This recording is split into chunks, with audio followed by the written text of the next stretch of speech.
Haleluya, salam sehat dan sejahtera dari Tuhan untuk Bapak Ibu semuanya. Pada hari Sabtu 3 Mei 2025, kembali Mana Surga berjumpa dengan Bapak Ibu dalam pembahasan Seminggu Bersama Abdi Allah dari Yehuda. Hari yang ketiga dengan judul Bukti Penyertaan Allah. Mari sama-sama membaca firman Tuhan dari 1 Raja-Raja 13 ayat yang kelima. Mezbah itu pun pecahlah, sehingga abu yang di atasnya tercurah sesuai dengan tanda ajaib yang diberitahukan abdi Allah itu atas perintah Tuhan. Ketika abdi Allah dari Yehuda itu bertindak dan berkata atas dasar perintah Tuhan, maka Tuhan akan menyertainya. Dalam kisah ini ada dua bukti kalau Tuhan menyertai abdi Allah dari Yehuda tersebut, yaitu pertama, kekalahan penentangnya. Dalam kisah ini penentangnya adalah Raja Yerobeam. Dikatakan bahwa ketika Raja Yerobeam mendengar perkataan abdi Allah tersebut, dia mengulurkan tangannya sambil berkata supaya abdi Allah itu ditangkap. Jari tangannya pasti menunjuk ke arah abdi Allah tersebut.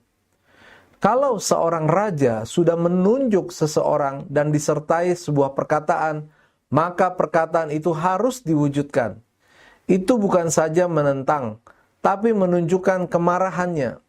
Artinya, bahwa abdi Allah itu ada dalam bahaya besar.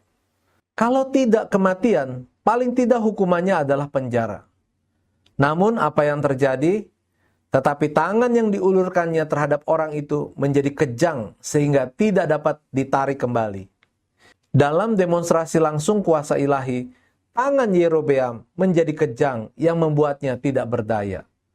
Peristiwa ini melambangkan supremasi Allah atas otoritas duniawi dan menunjukkan bahwa Dia tidak akan menoleransi penyembahan berhala. Sekaligus ini menunjukkan penyertaan Allah atas abdinya dan sebagai tanda kalau misi abdi Allah itu datang dari Allah. Kedua, perkataannya terbukti. Dikatakan dalam 1 Raja-Raja 13 ayat 5, Mezbah itu pun pecahlah, sehingga abu yang di atasnya tercurah sesuai dengan tanda ajaib yang diberitahukan abdi Allah itu atas perintah Tuhan. Pernyataan berani Nabi tersebut segera divalidasi oleh suatu tanda ajaib, di mana Mezbah pecah dan abunya ditumpahkan. Maka ada yang menganggap bahwa abdi Allah dari Yehuda ini adalah seorang nabi, sebab perkataan atau nubuatannya terwujud.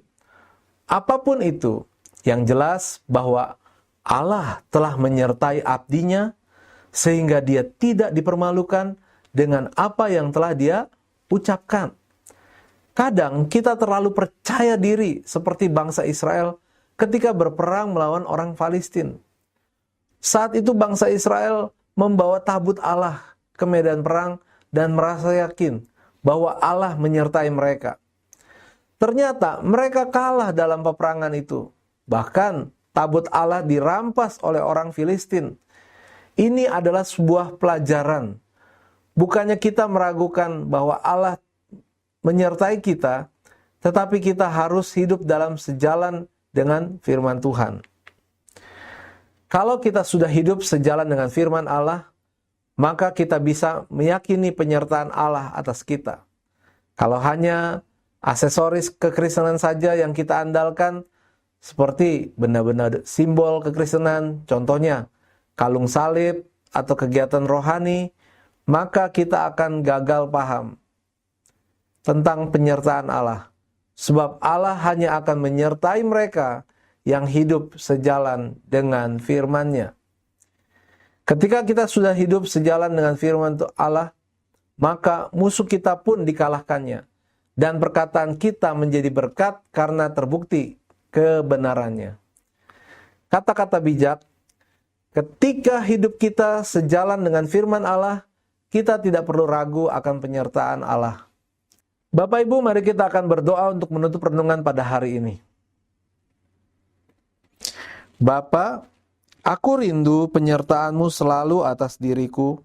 Mampukan aku untuk hidup sejalan dengan firman-Mu, sehingga Engkau menyertaiku Dalam nama Tuhan Yesus kami berdoa dan mengucap syukur. Amin. Puji Tuhan, kami senang renungan ini menjadi berkat untuk Bapak Ibu semuanya. Tuhan Yesus memberkati.